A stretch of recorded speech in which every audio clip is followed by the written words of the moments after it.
Welcome to Running It Back. We're excited. We're over the moon with the NBA Finals 2020. It's actually happening. We thought the bubble might pop, but it looks like the bubble will continue to flow and flourish and do all the good things that healthy bubbles do. Tarlin, Ray, how excited are you for the NBA Finals, which are about to begin? We're taping this right before Game 1. So how excited? Minutes before Game 1, I'm super excited. Yeah. It's actually interesting. We'll see how this comes out, but we often find that in our prep, we should probably just record our prep. That could be our show versus whatever we're about to say. That's true. But I'm super excited about the finals. Exactly. And glad to be here. And as you see the news with Tennessee Titans, several other players have COVID, may have to postpone games. You gotta be impressed by the way the NBA is running a tight ship. Yeah, they even survived Lou Williams getting chicken wings. Chicken wing Lou. Yeah, all those things. But we wanted to talk about these matchups, the players. There's a lot of talk about your best player.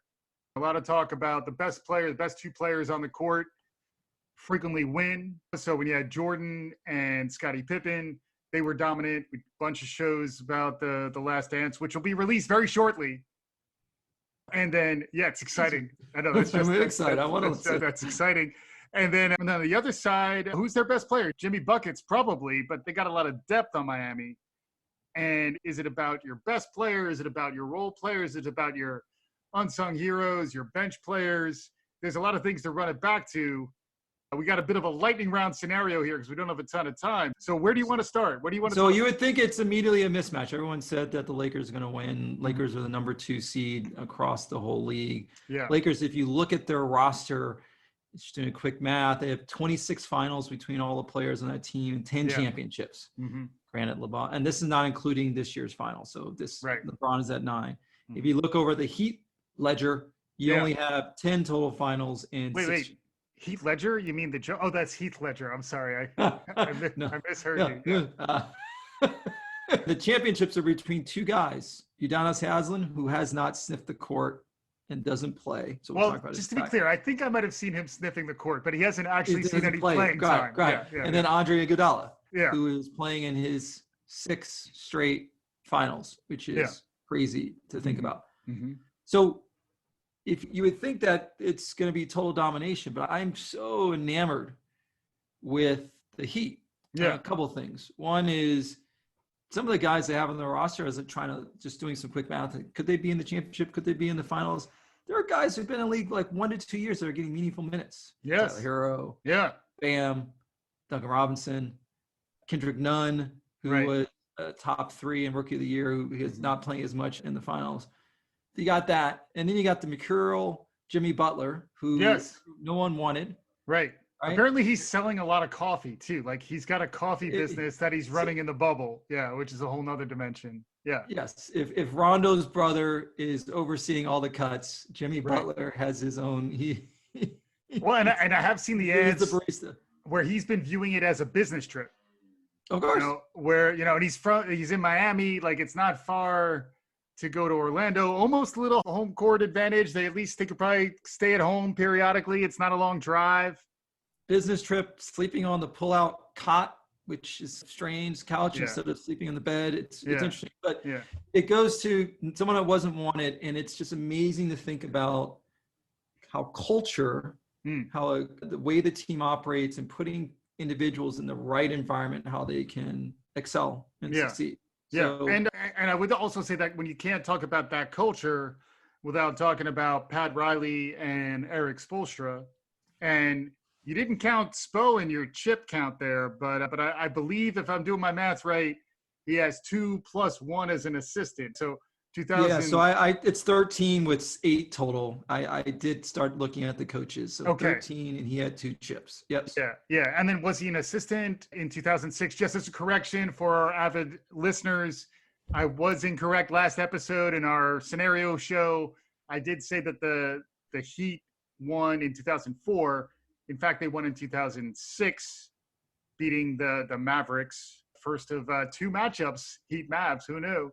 But in 2004 was when the Pistons heroically dismantled the Los Angeles Lakers, who were going for the 4-peat. which is Bill Russell material, which is a whole nother story. So yeah, so good thing we got that cleared up. Thank you. Yeah. So I do give a lot of credit to Spo. I actually don't know if he was a video coordinator back then. I know he's been in the Heat family for a very long time, but you got to think about Spo and you got to think about Riley. On the other side, people have panned Magic Johnson because prior to him leaving as a GM, the way he was building a team around LeBron. Now, he did not give him any shooters, but in his first year, he said he looked at the playoffs and he was going after guys that did well in the playoffs. Yeah. So one of the people he targeted was playoff Rondo. Yeah. It's not a regular season Rondo. Right.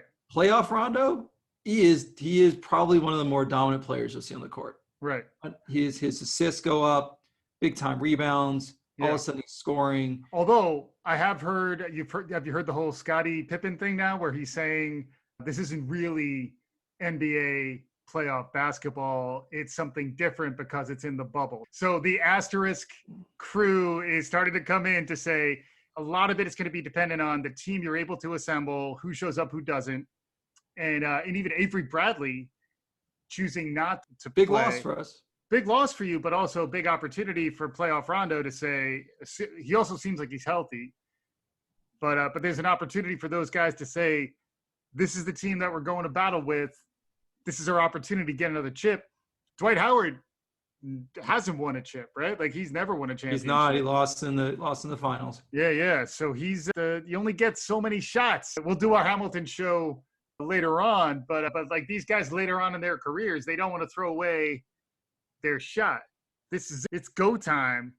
It is, but I want to juxtapose what we talked about on the Miami side. Yeah. The Lakers. You've had a lot of guys, and this goes to experience, but have gone through these battles, have made it to the finals. Yeah. And because there's such a pecking order, the Dwight Howards of the world, who famously butted heads with Kobe when he was on the Lakers, is just playing his role. Right. The Rondos, I would say maybe agree a little bit Pippen, because these guys are shooting free and clear without having being in same gym, same rims, enemy territory.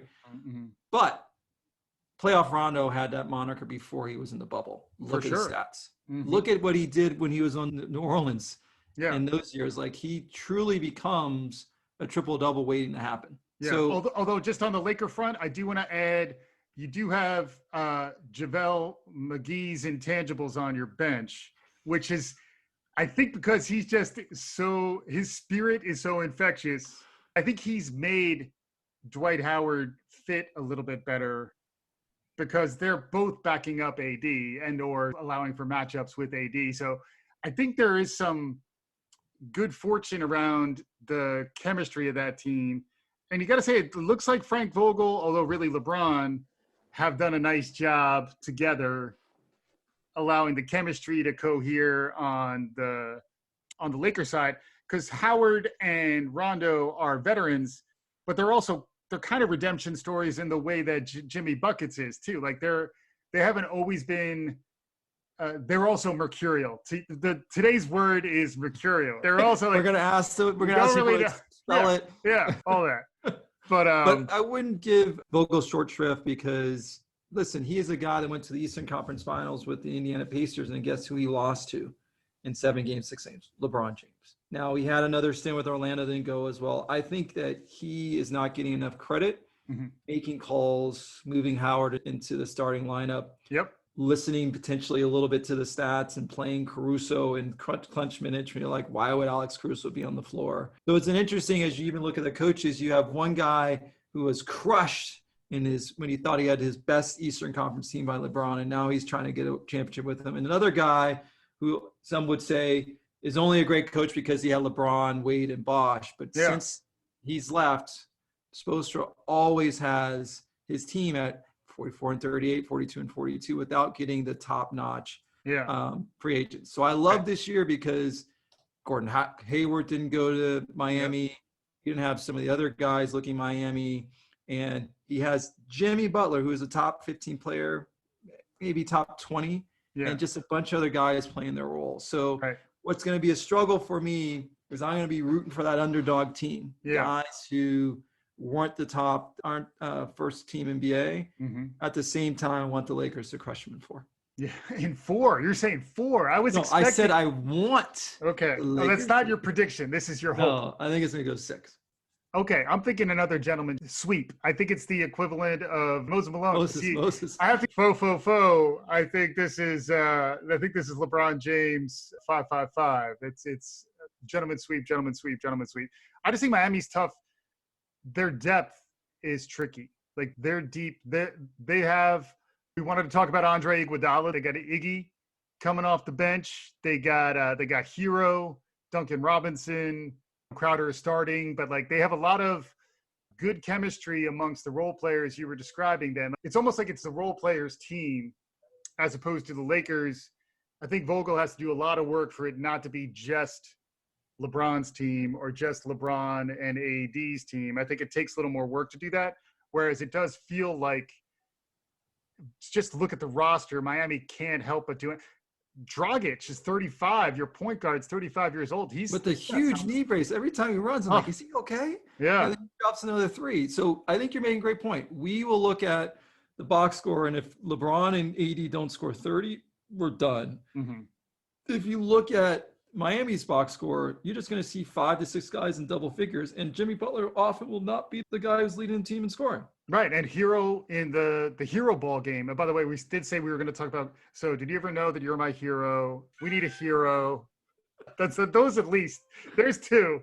Hit us at Running It Back FM on Twitter. Any bad music with Hero in it? With Hero in it, but we saw a Hero ball that will forever be remembered as the Hero game. 37 points. Like he could erupt like that. Dragic can't erupt like that. Like a lot of these players, besides Jimmy Buckets, who still hasn't really had, what's his top point total so far? 25. He's not really scoring. He's scored 130 point game. 130 point game. I think it'd be a closeout game even maybe. But you know, I want to. Can I leave our fans, our listeners, with one last thought? Yeah. Counting just the number of the colleges and looking at where these players have come from, Kentucky has 4 players. We'll have 4 players on the court. You mean Calipari University? Calipari University. Yes. I'm not a huge fan. I believe that. See you later, Calipari University. Scholar athletes. But since 2010, Calipari has John Wall, Anthony Davis, Karl Anthony Towns, Bam, Devin Booker, Shai Gilgeous-Alexander, and someone named Tyler Hero. Mm-hmm. You know, you got Rajon Rondo going to be playing this game. Yeah. You got Hero. So just think about that for a moment. Then, by the way, Arizona and Marquette are being represented as well. But I just want to draw a line between there's going to be great talent on the floor. And even though I don't think he's an X and O's guy, I got to give a little credit to Calipari's ability to see people, even though he may not show it in college level. Mm-hmm. He's able to see real talent. He's able to scout them and then recruit them, like really nice training facilities. Like there's a lot going on there. You've had a year now. It's time for you to go. You're still around? You're still here? I don't know what to do with you. I've already recruited over you. I didn't know you'd be here. Yeah. So we'll try to get as many of these quick hits in throughout the playoffs throughout the playoffs, because there's so many lessons to learn. It's also crazy. Sportsapalooza every night. There's so many games across sports. But right now, nothing really can compete with the NBA Finals in terms of the drama. And it is an underdog, David and Goliath scenario here. We'll see if Jimmy Buckets and crew have their slingshot ready, because they got to take that giant down. And then if they can't, we got to start talking about LeBron's legacy, because that becomes that's championship number 4 with the 3rd team. A unique track record. We'll have to see, are there any analogies, anyone to compare him to in terms of his background? And then obviously folks will start talking greatest of all time. Let's not get out ahead of ourselves. Game 1 tonight. Yeah. AD erupt, and please, Bam, don't guard him. Bam? Is it the Bam Adebayo coming out party? Who knows? We're going to keep watching. Thanks as always for listening. We'll keep running it back here on Running It Back.